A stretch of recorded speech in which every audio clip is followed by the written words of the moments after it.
any other man stops and talks, but the walking man walks.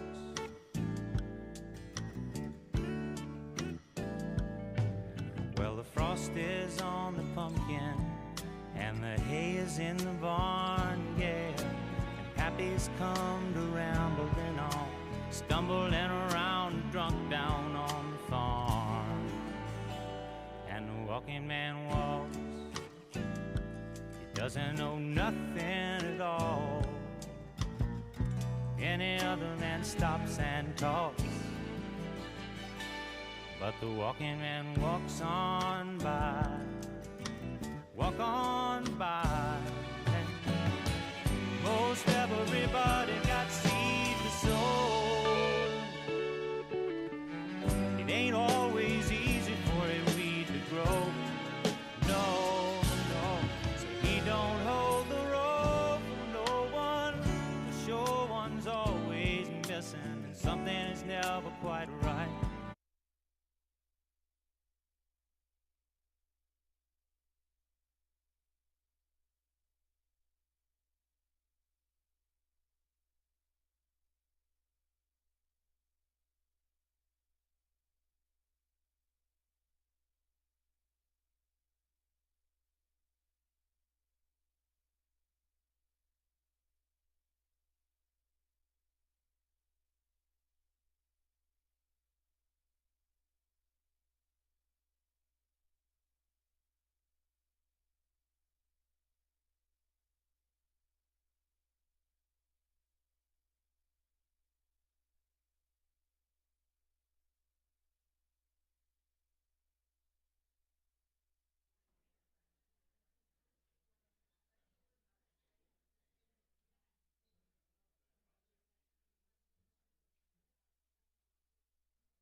Quick mic test. Can everyone hear me?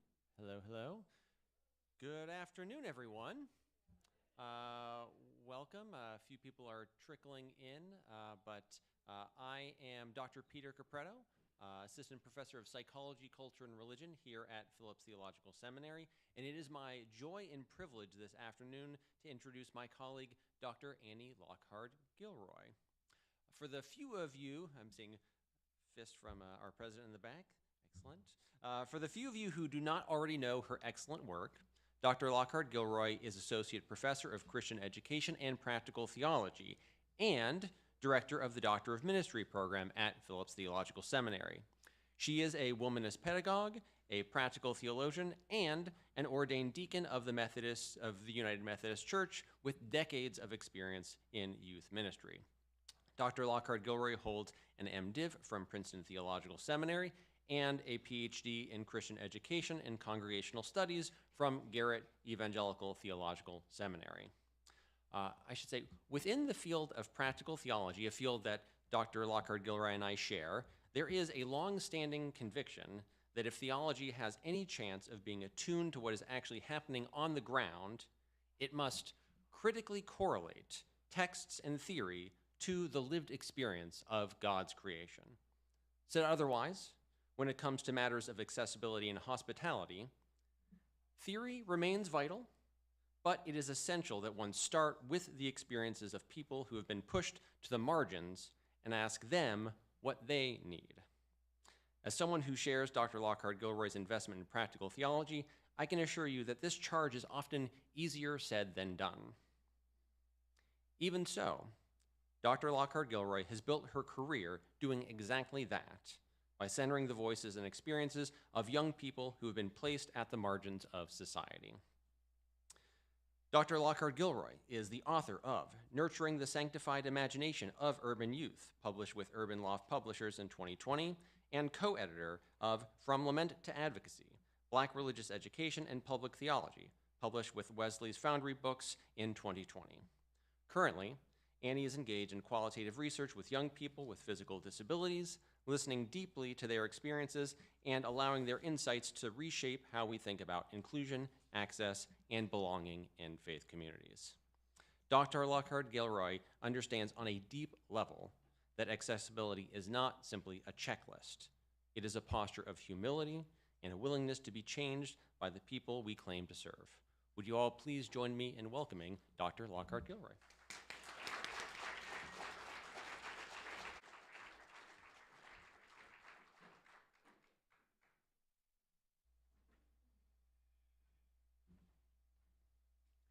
Good afternoon. It is great to be with you all this afternoon, and thank you to Dr. Capretto for that wonderful introduction. I start by going slowly so the plane can travel. I start by adding to that introduction of myself a little bit. And I add the following. I was a teenager that loved her youth group. When I think back on those times, I smile. I fondly remember Friday night volleyball games, hikes, boat rides, and beach days. That's the benefit of growing up on a Caribbean island. The downside of growing up on a Caribbean island are hurricanes. Yet I remember warmly working with the youth group after the devastation of Hurricane Hugo in 1989. And when it came time to build a temporary structure for worship, the congregational leaders stereotypically asked the men's ministry to build the wooden structure and asked the youth ministry to paint it. Put those young bodies to work, people would say. My memories of youth ministry are fun, important, spiritually fulfilling, and oh so physical. And this group that I loved so much was actually causing me great physical pain. And I don't know if that's okay. See, I've been suffering from chronic back pain and undiagnosed fibromyalgia for most of my life. Had a spinal surgery when I was 13 and wore an upper body cast for most of freshman year. But much to my mother's chagrin, I did not listen to her wise counsel when she told me that I was doing too much and I had to limit my physical exertion. You kidding me?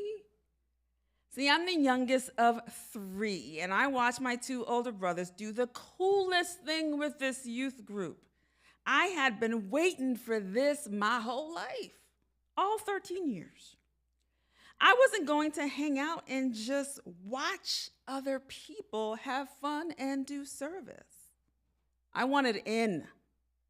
I wanted to be included, and even though full participation was the detriment to my physical health. Certainly not all things we did were these big physical activities. We spent a lot of time sitting in chairs and talking. But sitting in wooden chairs with no real back support is also a physical activity. And it places demands on the body. People were well aware of this, which is probably why they weren't the same chairs the adults were in. But the general consensus was and is that young bodies could take it and bounce back from anything. My body didn't bounce back. There are many young bodies that don't bounce back. Yet many of the formational group activities that help young people create meaning and build community further privilege the abled body, and youth and young adult ministries are no exception. Thank you. Okay. I'm just gonna hold it. There we go. Or not. As a practical theologian, dedicated to ministry to, for, and with young people who are constantly placed at the margins of society.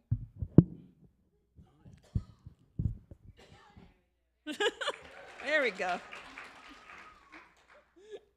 I won't be touching it again. So, as a practical theologian dedicated to ministry to, for, and with young people who are constantly placed in the margins of society, I ask, in what ways do congregations support or fail to support young people with physical disabilities? And what does this mean for their spiritual formation? In what ways do these experiences help young people make meaning? What meaning do they make about their embodied identity, about God, about the Christian community and their place in it? I sought to answer these questions and more by hearing and analyzing the stories of young people with physical disabilities. So I began the journey of qualitative research, seeking to hear the stories of 20 young people. 10 teenagers, ages 13 to 18, and 10 young adults, ages 19 to 30. I am still in the midst of interviewing participants. There'll be a more shameless plug later. And on this journey of listening and in our time together, I invite you to join me on this journey to listen to the voices of young people with the same respect and intensity that you listen to the scholars and activists I place them in conversation with. My goal at this stage of my process is not to ascertain certain conclusions or give answers, but to ask questions and wonder. I invite you to wonder with me. As we wonder, it is important to negotiate definitions as people define disabilities differently. When I am asked, "What do you mean by physical disability?" I respond, "A disability that affects a person's mobility, movement, dexterity, or stamina." The physical disability may be apparent disability, may be an apparent disability that is noticeable to other people based on an outward appearance. Or the disability may be non-apparent, meaning one cannot easily tell that one has a disability by looking or communicating with them. Before I enter into conversation, I ask participants to name their disability. And I purposely do not ask for any verification from this population, for our disability identity is too often questioned and doubted. My conversation partners name their disability, and I believe them. Participants also come to the study with their own definitions of disability, and we discuss those. Most of the participants I have spoken with thus far blend the medical and social models of disability. The medical model would be a model that focuses on diagnosis. Disability activists often critique this model because it focuses on disability as a problem that needs to be fixed or healed. And as disability rights advocate Emily Ladau notes in her text, Demystifying Disability, What to Know, What to Say, and How to Be an Ally, the medical model also ignores the fact that the effects of disability aren't limited to just one person's body. Seeing the medical model as an incomplete perspective, the social model emerged. The social model sees people as disabled not because of their medical condition, but by a society that creates barriers. One within this model would argue that one is disabled because of a lack of accessibility and accommodations more so than a medical diagnosis. And one would say, for example, that it isn't a need for a wheelchair that makes one disabled, but a lack of ramps and accessibility spaces. Since limitations are the focus of the legal definition of disability as described in the American with Disabilities Act, it makes sense to note that the existence of these limitations and the various things that cause them is what is disabling. While only one of my participants used the language of medical model or social model, most participants appear to blend the two, noting their medical reality and the barriers placed by society. In this conversation, barriers placed within the church that further limits them. For our population, it is important to point out the religious model of disability as defined by Ladau. She writes, "This is a tale as old as time, or at least as old as religion. Through this model, disability is seen as a curse or a punishment for a sin, or on the flip side, a special blessing bestowed only on those who can handle it." Ladau further states, "I've encountered people who believe that I can be healed if only I pray for it. Or they'll pray over me, usually without asking first. Not cool." I agree with Ladau that this is not cool. And so do the majority of my participants who have various stories of people willing a particular type of healing upon them. In my conversations, I seek not to narrow their definitions, but when asked, I state that I see physical disability as an embodied identity. My definition incorporates a diagnosis or a list of symptoms yet to be diagnosed, while recognizing that a diagnosis does not mean that the person with a disability needs to be fixed because a person with a disability isn't broken. It does mean that one is limited, and it requires dropping the negative connotations that comes with limitations. Everyone can't do what other bodies do, and that's a perfectly normal aspect of life. I also incorporate the social model into my definition by recognizing that some limitations can be removed by societal changes. For while disability is not a problem, ableism is. In my conversations, I use the terms disabled person and person with disability interchangeably and follow the lead of my conversation partner. If they pick a particular term, I will use that one primarily throughout our conversation. I stay away from terms like differently abled, which always make me feel like I should have a superpower, or handy-capable, or other terms that I think were meant to make people feel better about the disability, yet comes from an ableist understanding that there is something wrong with being disabled. And for my method, I use narrative inquiry, which focuses on one's story.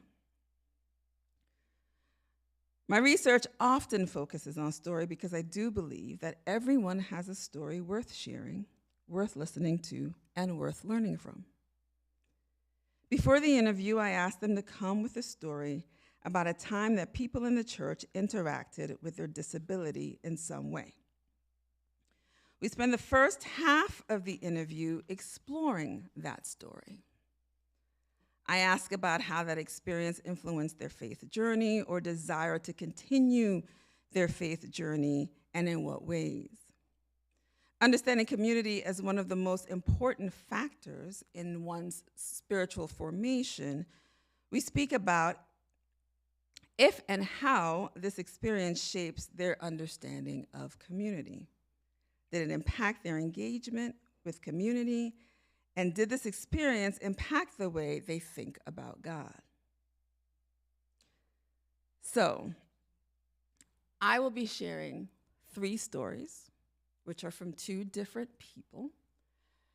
In the workshop, we'll have a little bit more time to dig into these stories. For now, I'm giving them a cursory glance.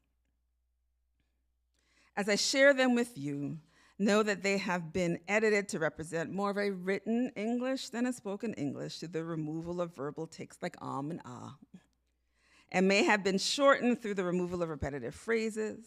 My goal is always to keep the soul and essence of their story.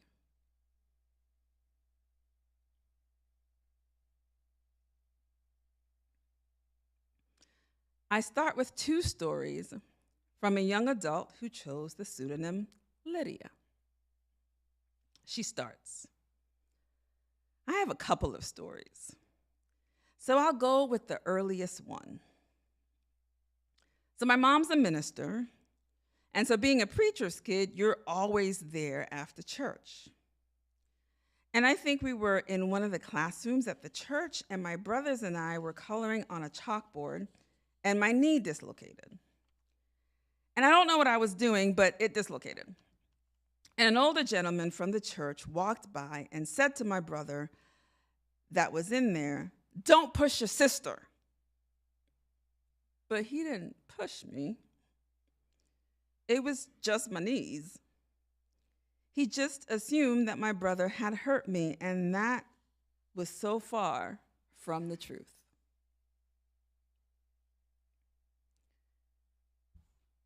When I think about this particular story, there are 3 things that pop out at me. First, I think about how matter-of-factly she discussed her knee dislocation. It was just my knees, right? The knee popping out was not even a major aspect of the story. People who live with physical disabilities have a different sort of reality. Their body is their body. And very often, people that encounter this body have a harsher reaction than they do, right? There are times that I say, oh, well, my leg decided not to work today. It is matter of fact to me. But it brings forth this reaction of like, something is wrong, oh no. The people who live in these bodies don't really think that way. It is their bodies. I also think about being misunderstood by a person that jumped to conclusions. I don't know this man. I didn't ask questions about this man. But I can imagine a sort of thinking that he saw something that was wrong, which could be problematic in its own way, and then seeking to correct it, but not asking questions, not knowing facts, not understanding the situation, and not being helpful. I also think about not being fully seen by someone who believes that they have seen you. I am grateful that someone else's gaze doesn't make our embodied identity true or not true.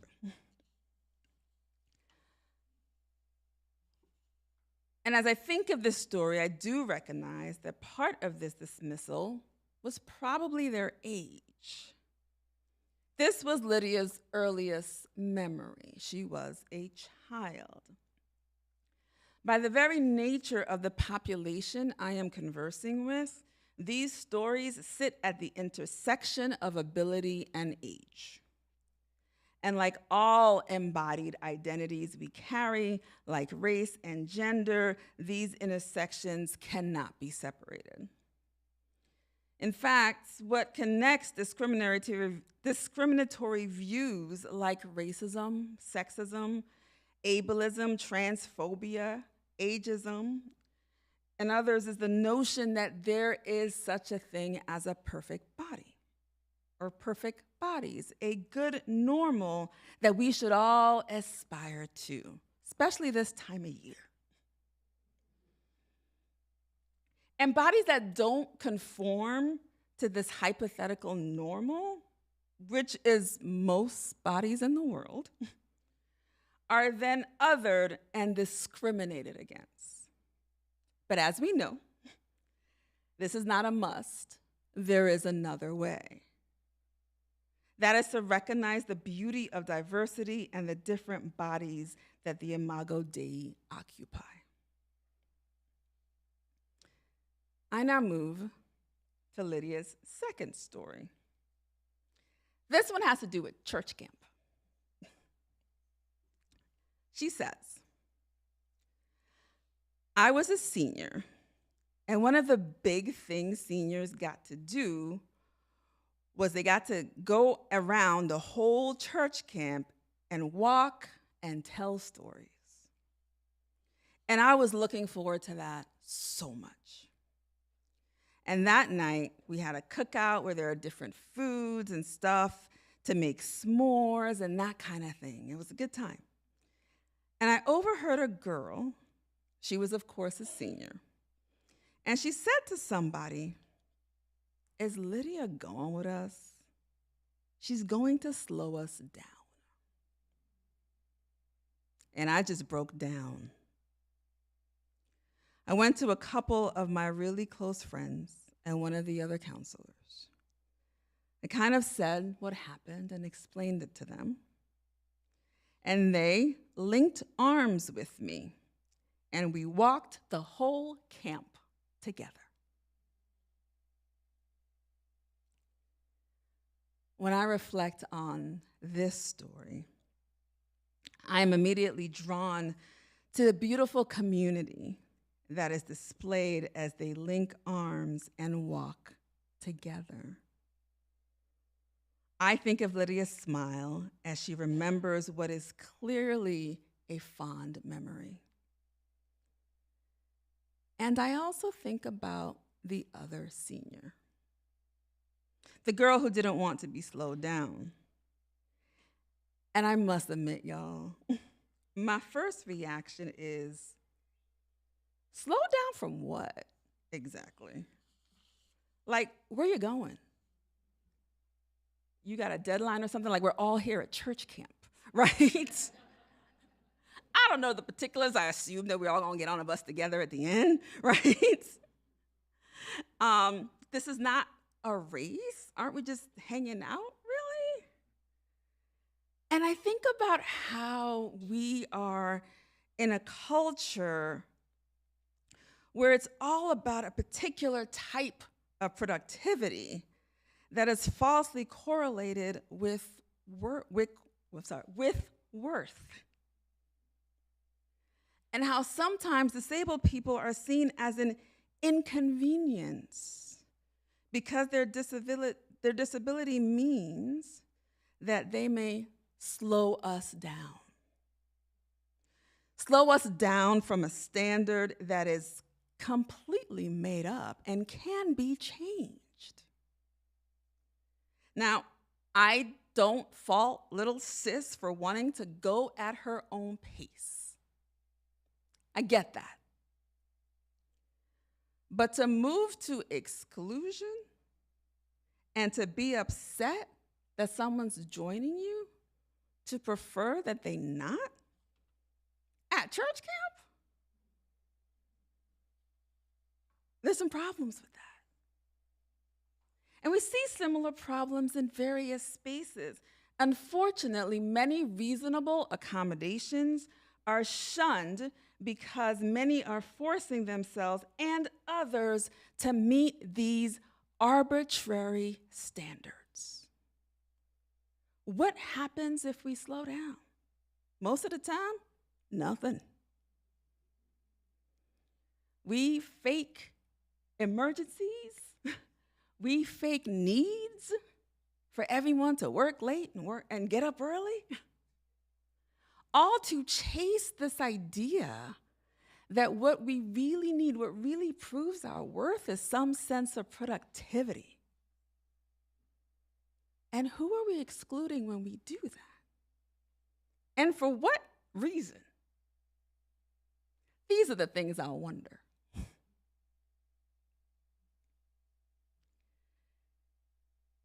Our third story comes from another young adult, BJ. This is what he says.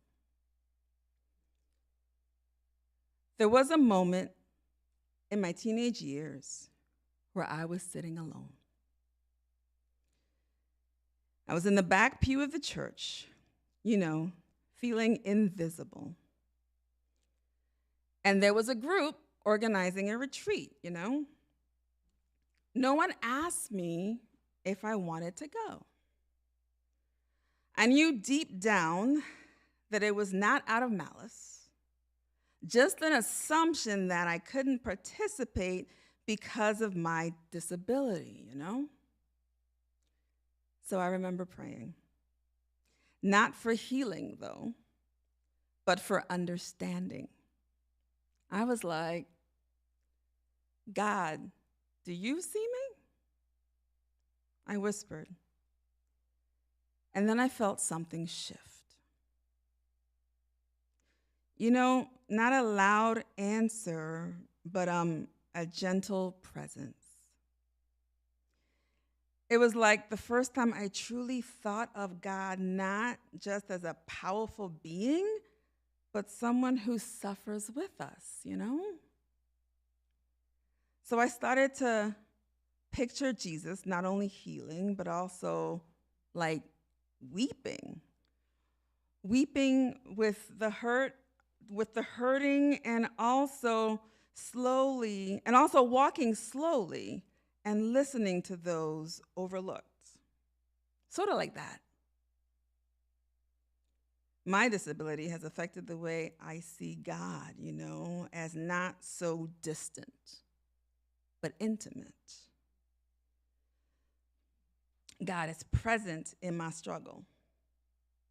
So when church people in the church has forgotten me, God hasn't, God hasn't. That realization changed me. Taught me that my disability isn't low or something to hide. It's the lens through which I see grace more clearly.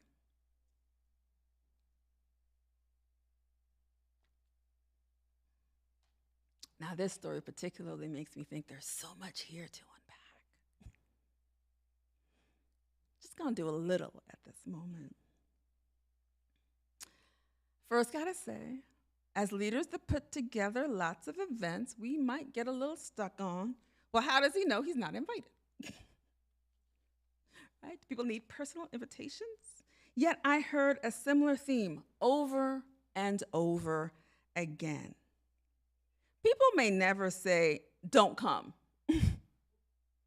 But instead, they say things like, if this is difficult for you, you don't have to participate. As BJ noted, it often isn't out of malice. Those who say these things may be saying to themselves that they are maybe seeing themselves as merciful permission giving. You don't want someone to force themselves to do something that they shouldn't. So you give them permission to not be in the space. You tell them that it's okay. But the truth is, it isn't benevolent. It's exclusionary. It is letting people know that there isn't space for them.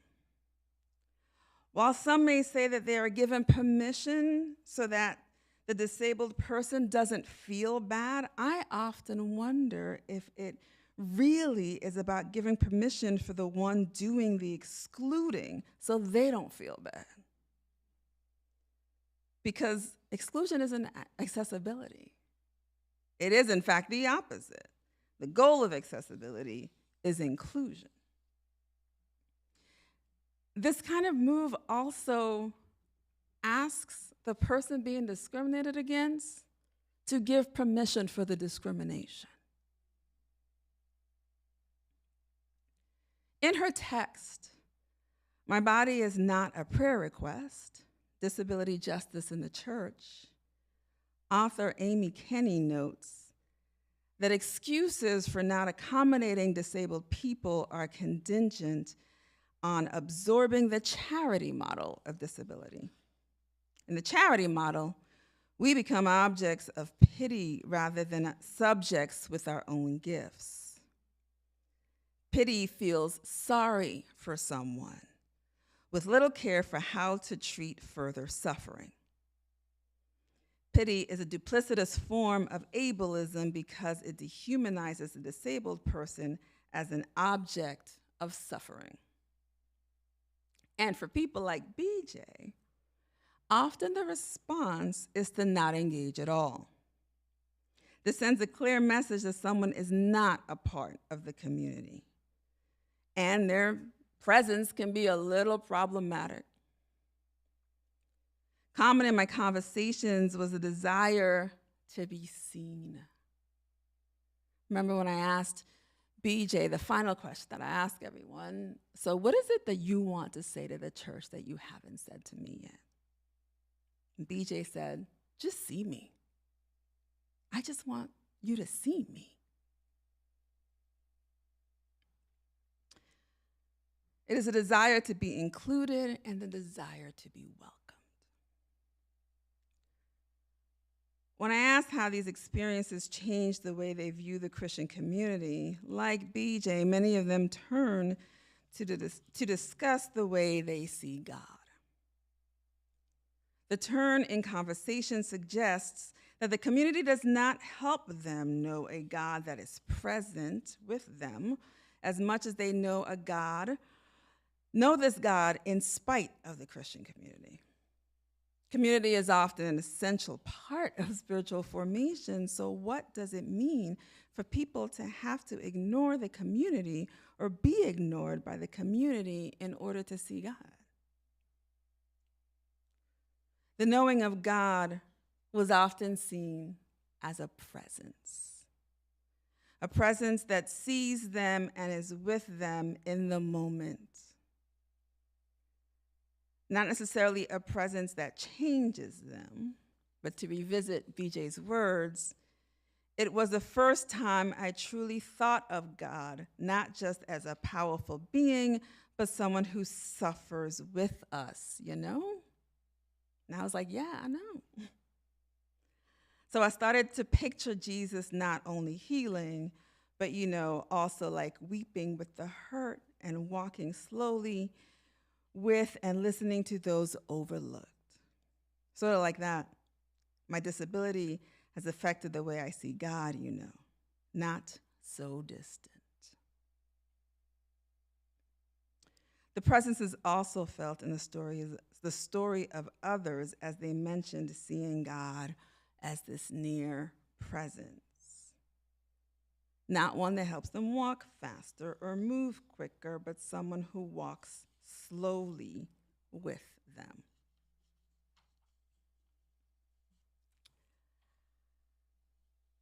So I share those 3 stories from young people I had conversations with, and I want to move to one more story.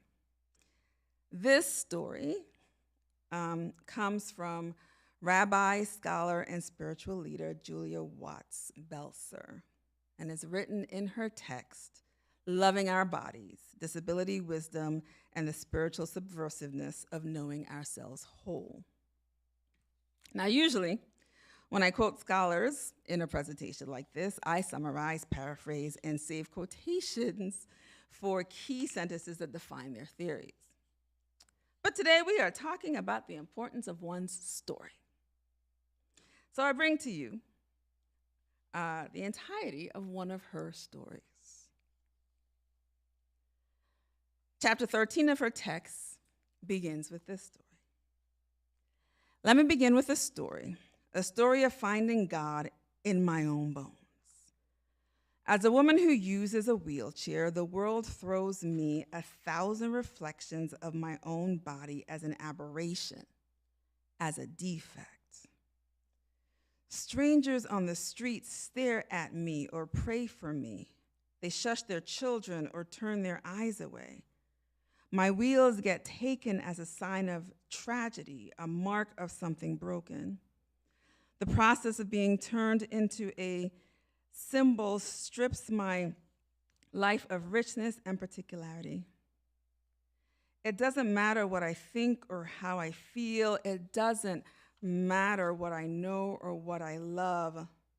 The feel of the dirt beneath my tires or the pavement pulsing beneath my wheels, the play of the wind against my skin. The vivid, complex textures of my own embodied life get pressed into an icon of lament, a story of loss, a testament to other people's fears. I tell you that so you know why it matters to feel God in and through this flesh. I tell you that so you know why it matters to claim this life as sacred. Several years ago, I was sitting in synagogue on Shavuot morning, listening to the reader chant the first chapter of the book of Ezekiel. This is a Jewish holiday that celebrates the giving of the Torah, a holiday marked by the recitation of one of the most vivid visions of God in the Hebrew Bible. It's a vision that comes to the prophet Ezekiel, an intense young priest who lived through the destruction of Jerusalem when the Babylonian army poured into the holy city and set it ablaze. The conquering army set fire to the Jerusalem temple. They desecrated the altar where Ezekiel and his fellow priests used to offer sacrifice. They destroyed the sacred places where the people had sung and chanted and gathered with their God. They turned the sanctuary to rubble, the stones to ruin. Ezekiel was part of the ragged group of elites and aristocrats the Babylonian general forced into exile. A deliberate strategy designed to subjugate and dominate the conquered kingdom and crushed resistance. I imagine Ezekiel walking beside the other captives, the memory of that smoke stinging his face like shame. Zeke is 25 years old. His world turned to ash. By the banks of the Kabar River in the land now called Iraq, he opens up to prophecy. Ezekiel sees God. He sees God as a radiant fire, borne on a vast chariot, lifted by 4 angelic creatures. The chariot itself barely described, save for an extraordinary feature: its vast, vibrant wheels. The wheels are what grabbed me when I first heard this passage chanted. The wheels are what opened my heart. Sitting in synagogue that morning, I felt the recognition shiver down my bones. God has wheels. When I think of God on wheels, I think of the delight I take in my own wheelchair. The satisfaction I find in my own disabled life. My wheels set me free and open up my spirit. I draw a powerful, sensual joy in tandem with my chair. The way her tires grip into asphalt or concrete, the way I lean into a curve and flow down a gentle grade, the way I feel the twinned vibration of earth and wheel through the soles of my shoes or the balls of my feet. My sense of spirit is bound up with this bone-deep body knowledge. The way flesh flows into frame, into tire, into air. This is how the Holy moves through me. In the intricate interplay of muscle and spin, the exhilarating physicality of body and wheel. This recognition of God as God on wheels is the ground of a powerful theological claim that God knows disability experience from the inside out. It's an affirmation that God knows and shares the pleasures of disability life, and that God also knows the shape of its pain, its loneliness, its frustrations, and its loss. It's also an invitation, an invitation to craft theology that speaks to the specificity of my own experience. As a disabled theologian, the practice of turning my attention to God, who wheels through the world, has permitted me to let go of apology, to stop trying to press my spiritual insights into a walking person's skin.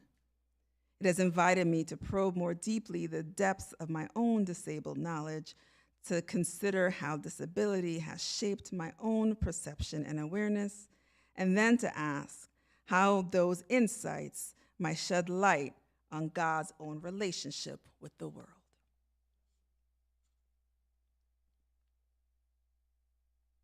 I share this story because it echoes so many of the evolving themes I hear as I have these discussions.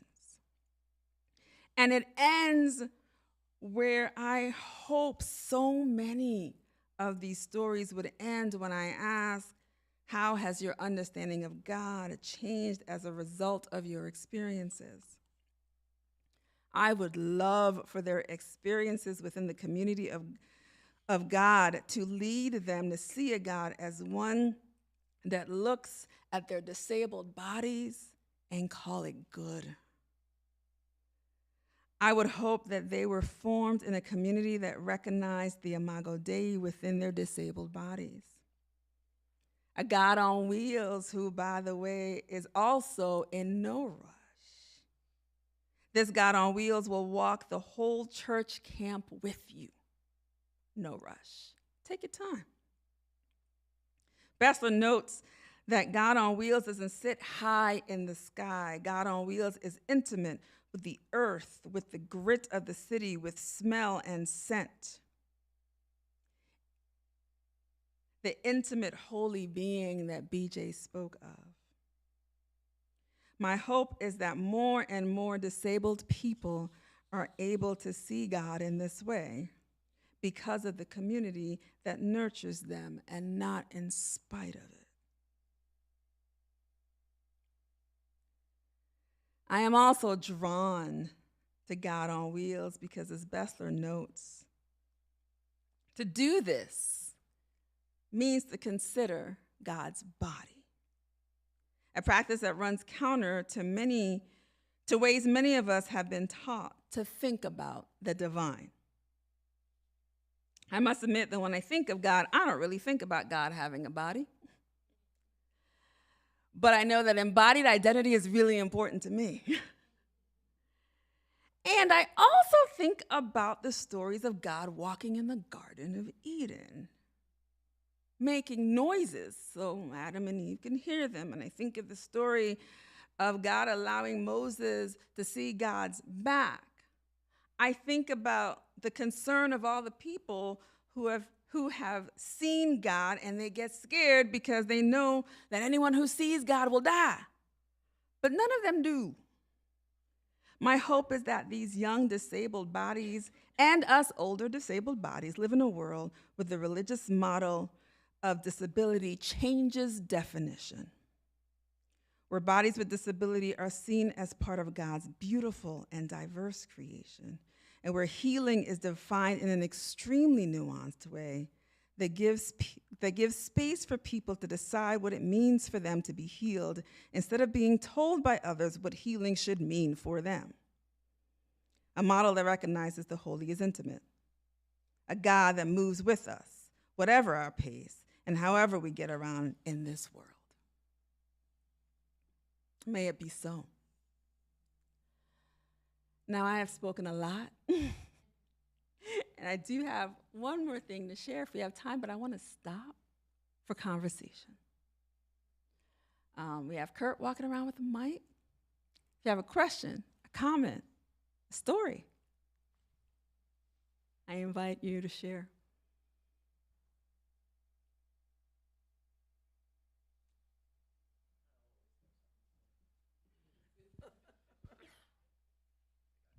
Okay. Yeah, he's learned not to give up the microphone. I was resonating a lot with what you say because I have chronic pain, and that is also a disability. that a lot of doctors don't recognize, and especially in women. And one of the things I'm dealing with right now, because it's a kind of a new thing for those of us on Medicare, is we now have to get pre-approved for a lot of treatments. I've spent 4.5 months trying to get shots in my back so that I can have my pain reduced, so that I can exercise. But Medicare doesn't want to give me the shots until I do the physical therapy first, which I can't do because it hurts too much. So we have this whole medical model of disability as something that doesn't really exist also, which is a whole other way of not being seen. Yeah. Thank you for sharing that. I also think of the many different stories I've heard of people simply not being believed by their doctors. Right? I can't tell you the amount of times I was told, "You're too young to feel this way." Like it was an admonition, like I did something wrong. You want me to stand up? They don't say that anymore, but I guess. Hi. Yes, I am currently under medical care right now. I was volunteering at the Salvation Army during the Angel Tree, and woke up in the hospital. Well, the Salvation Army, all I knew is that I had to be restrained as I became combative with the EMS. But I have no recollection of any of this, and no one knows why this is happening. And it's almost like, well, we don't know how to help you unless you get here sooner or something or another. And it's like, I don't remember the ambulance ride. I don't know how soon I can get there, you know. And it just brings fear to go in public, not knowing if you're going to fight the help or if you're even going to get help. And so I wasn't ready to share this, but I guess I was. And I, just feeling like I received an estimate for like $3,200 yesterday when I was here to do more testing, but it's like all of the tests are coming back nothing.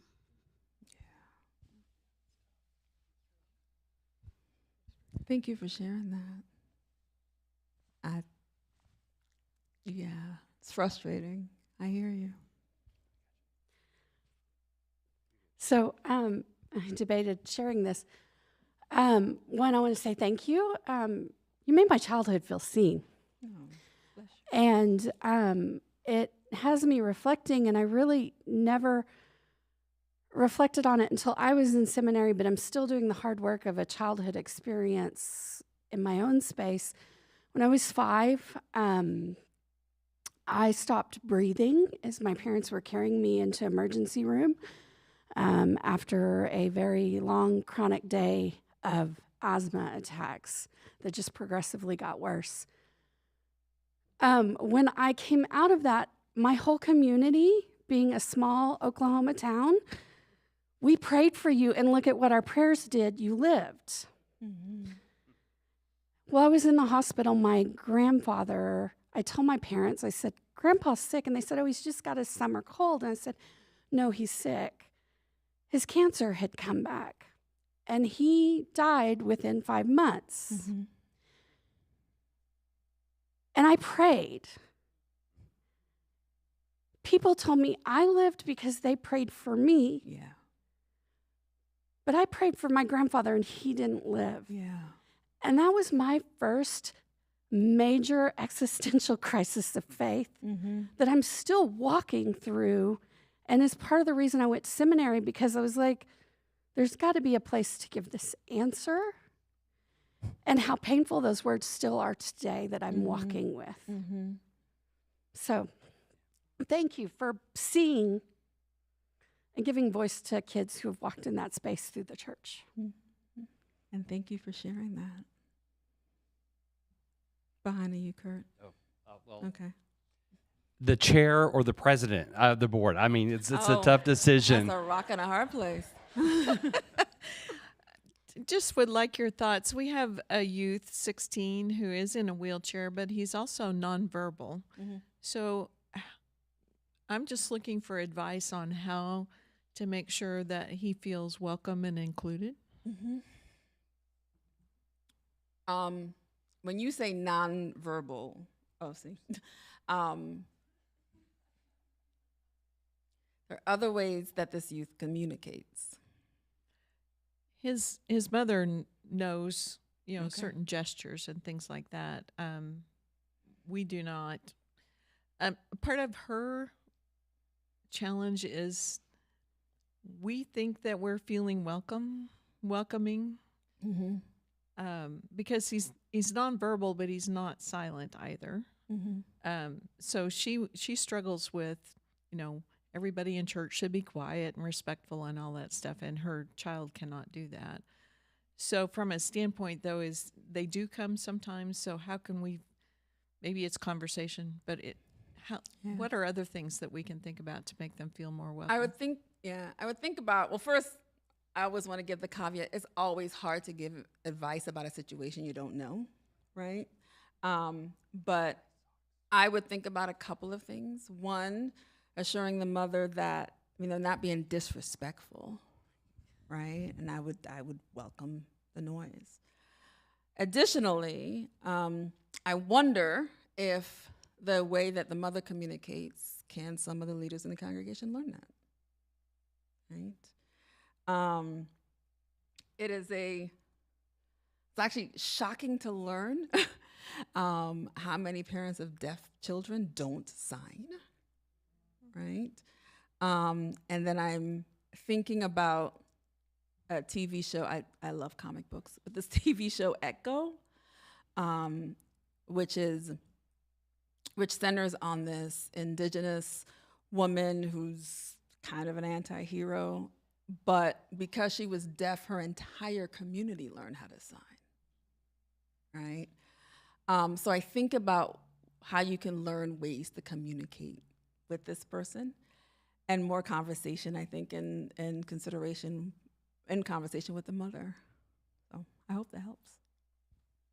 Yes, sir. Thank you. In a similar vein, but sort of a more thinking about it from a bigger perspective, how do we help particularly youth ministers, children ministers who are in congregations to get the training that is needed for what you are describing? Because I think off of what Claire's saying, people don't purposely, in most cases, there are maybe some, try to make people not feel welcome, but really don't know what to do. And a lot of it has to do is we haven't heard what you have just shared. So how do we get that sort of training and help people to be able to do a deeper dive into this information? I agree that I don't think, for the most part, I go back to BJ's words, I don't think there's a lot of malice in it, right? I think people don't think about it. One of the reasons that I focus on young people with disabilities, because even though there's a growing literature of disability theology and working with disability in the church, and a lot of it assumes, sometimes even without naming, that we're talking about the elderly, right? So we just don't think about young bodies that are disabled, and sometimes make jokes like, "Oh, you older than me," right? So the most, part of me wants to say in a few years they can buy my book, but because quite frankly, there's not a lot in the field of youth ministry about physical disabilities. There are about neurodivergency, some more, not a lot, but there's a little bit. And I think asking the question, having the conversation, oftentimes parents have educated themselves with how to help their kids, seeking advice from the parents, being in conversation with the parents. Stop telling the parents how strong they are. But recognizing conversation and learning this individual the way that you would learn other individuals and how to best care for them in an extremely nuanced way. Yes, ma'am. I just wanted to respond to that question as someone There you who's go. been in children, youth, and family ministry for 16 years. And I just want to name that it's really important that our children, youth, and family ministers are getting the theological training that they need and deserve to do a great job in their call. And so making time to have them have a week off every year at least to go and get some theological training is very, very important. And then I would also encourage everyone to just think about, when you're thinking about working with people with disabilities, that you move at the speed of relationship. And so what is the relationship that you're developing with these young people? How is that actually compelling you to move forward? And how is that compelling you to change the space? And so I think sometimes we're like, well, we just want to get it all right so that they'll come, or whatever that might look like, right? But rather, we're just moving one relationship at a time. Thanks. And I'm going to throw in my 2 cents too. Our daughter is an occupational therapist, just got her doctoral degree in occupational therapy in May, works at OU Children's Hospital, and she has helped the church that she attends with these issues. Some very simple things in the classrooms. She's gone in with the Christian educator and said, well, hey, these are, tell me what's happening in your classroom. And then as an occupational therapist, she can suggest changes in the structure of the class, the schedule, to help a variety of folks do better in those situations. Thanks. Kevin knows an occupational therapist too. For those who are here in town, a very practical resource. The Little Lighthouse is a Christian school for children with disability. The theology is not necessarily in alignment, but with a spouse who's a director there, they have a curriculum from 0 to 6. They specifically work in this arena, and it's a great resource for children's ministry and for the parents, and thinking forward in like very practical ways for all children, sensory play, things like that, to enhance what it is that we do in terms of instruction and relationship. So they do a church leader training. Thanks. I'll also add the center in Tulsa. It has a fuller name. The Center for, it is, say that louder, please. Persons with Physical Disabilities. Thank you. It escaped me for a moment. Has a robust youth program and a youth specialist, right? So I would also looking in those areas as well. But places for those not in Tulsa, sometimes you can find specialists in schools, right? And different counseling specialists and places to get this type of training, even though you have to add your theology part to it. Yes, Annika. So as somebody that lives with a disability, and I know the question of how do you talk to the people, and growing up playing games, I could never play physical games, and so my youth minister, he would come up with games that I could participate in, and he talked with my parents a lot about how can we include Annika in things that she can do. And that's something going to church camp. I couldn't participate in the games outside because they required running, and I'd fall down and hurt myself. And yeah, so ask those questions, I know. And it's a case-by-case basis a lot of the times too. Right. As someone who often does qualitative research, I always say the best way to figure out what people need is to ask them. And don't assume that you know what the answer is. That's what I was going to comment about. I really appreciate that you're asking questions, and I think it was BJ's story where they said that God is with them in the suffering. I don't have a disability per se, but I am living with stable lung cancer, And so being someone of faith and having people pray for me and praying myself and having my own relationship with God and being able to hold the balance of knowing that I am both not healed and healed at the same time. But what I wanted to say is that I really appreciate you asking questions. I think that our youth have so much to offer us about their experience with God. And if we'll just take the time to ask those questions, it would solve a lot of the questions that we have about how to help them. Amen.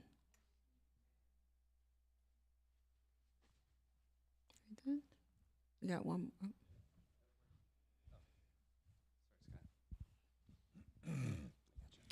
I wonder, what I'm struck by is, where do we differentiate between help and welcome?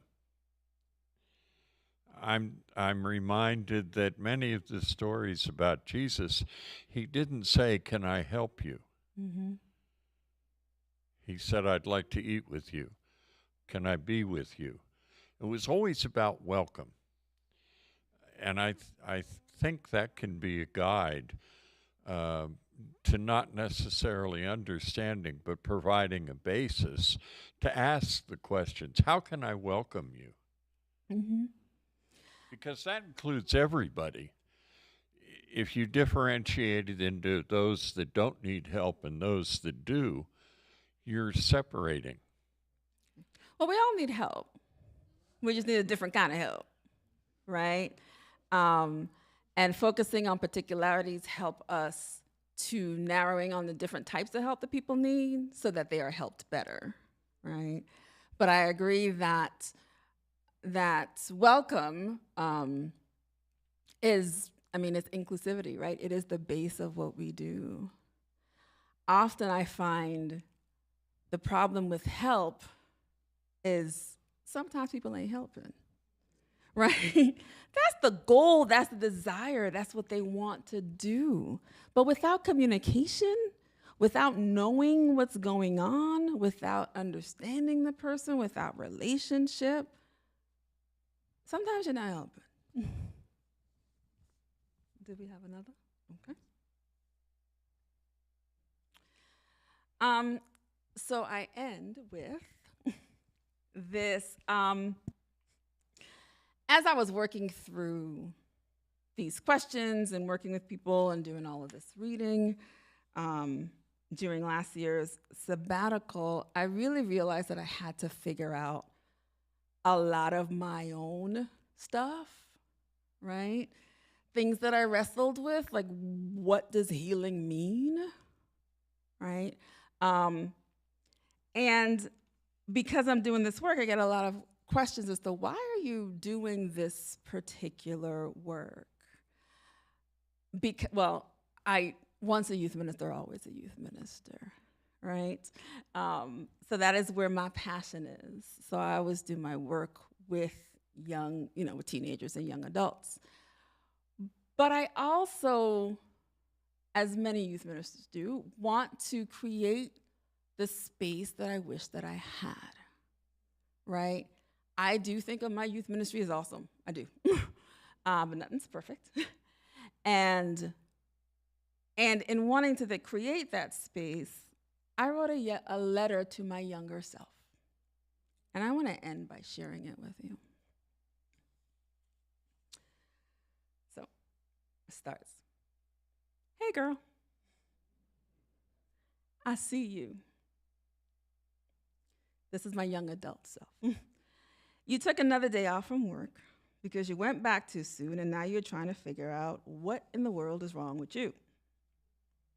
You had to cancel another get-together at your home because your back went out, and when you told people you were literally crawling around the floor, they rolled their eyes, didn't believe you, and joked that you could have crawled yourself into the kitchen and make the dish that they like. I see them dismissing your pain, and I see you dismissing your pain. I see you drowning pain meds and trying to be a giant. I see you going to doctor's appointments after doctor's appointments just to hear them tell you that you are too young to be feeling this way. You feel the same way and look to them for an answer until you realize that that's an admonition. I see you take the medical scoldings that declare that you must be doing something wrong, and people telling you that you look just fine to them. I see you trying. I see you in the gym trying to get stronger and researching and talking to trainers, and because it is not working, so you must be doing something wrong. I see your tears. I see your frustrations. I see your disappointment. Girl, I see you. I see you rationalizing that if you can walk miles and miles on some days and can't get out of bed on some days, that you must, again, be doing something wrong. Something must have happened. Well, you aren't doing anything wrong. There is nothing wrong with you, girl. You're just undiagnosed. You know how to claim your space, yet I see you claim less and less of it because when you did, you were mocked. You learned to get smaller because your needs made other people uncomfortable. You learned ways to not be a burden. You learned to just deal with the pain, to suffer in silence, lest you be told that you are milking it or over-exaggerating or just seeking attention or just so full of drama. I know that all you want to do is be without pain, yet your pain is getting worse and worse because you have been convinced that your body should not need what it needs. You will get so used to pain and immobility that you will question if you should even bother the doctor with your little problem. And at some point, you will transition from you are too young for this to, well, age does creep up on you. The end of young adulthood, where you go from you are too young for this to it happens when you are a certain age, the intersection of ageism and ableism. You will eventually get diagnosed. But until then, here is what I want you to do, and here is what I want you to know. This isn't all in your head. This is not all on you. You are not crazy. And I hear you saying, well, this is at least not proof of that. Baby girl, you ain't crazy. You are just undiagnosed. And because you have been dealing with ableism your whole life without knowing what ableism is or seeing yourself as disabled, you are unequipped to deal with this. But you will learn. You still hate the phrase, it gets better, but it does.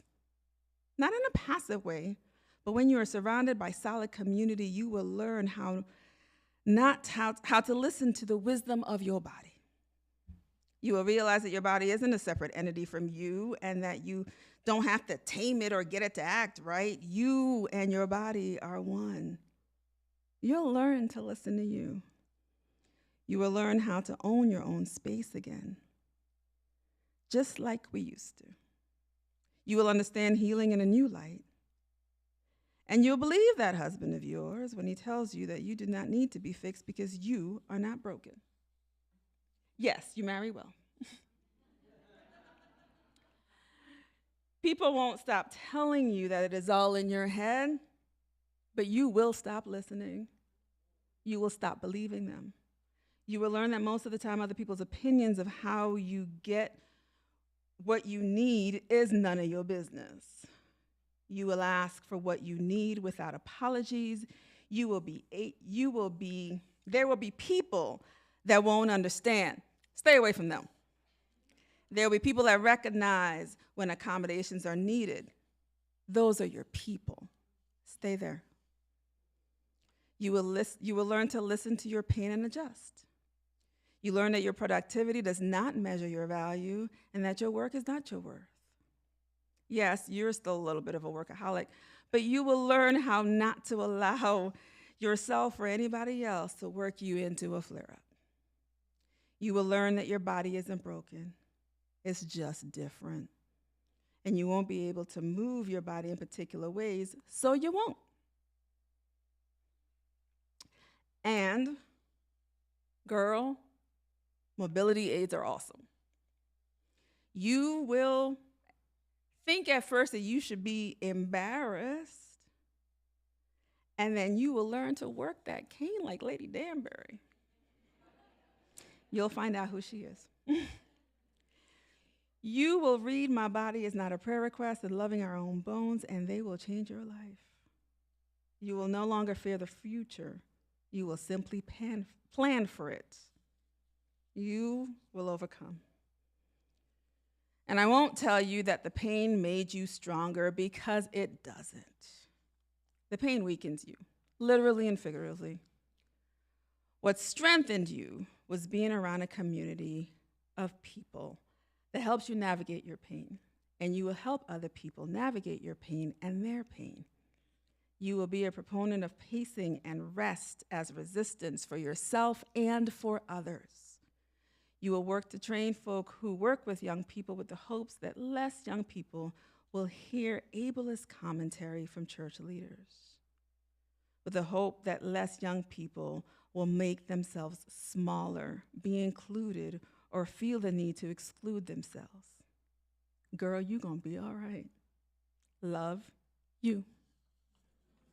Thank you.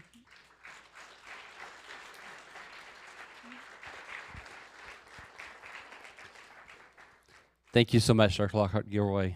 Wow. One, I forgot my shameless plug. I am still looking for participants for this study. So if you know of anyone who is 18 to 30 with a physical disability, I encourage you to take one of these flyers down here. There is my email address. You can contact me. There's also a QR code. You can just fill out a brief information, or have them fill out a brief information, and I'll contact them. Take as many flyers as you'd like. All right, and continuing with the shameless plug, Dr. Lockhart-Gilroy's workshop is in this space. So if you are attending that, just you can take a break and come back in. That will start at 2:30. And for Bob Yeagers, that is in room 305 in the Cadjo building, which you know where that is now, right? And again, the workshop start at 2:30. We'll see you all later.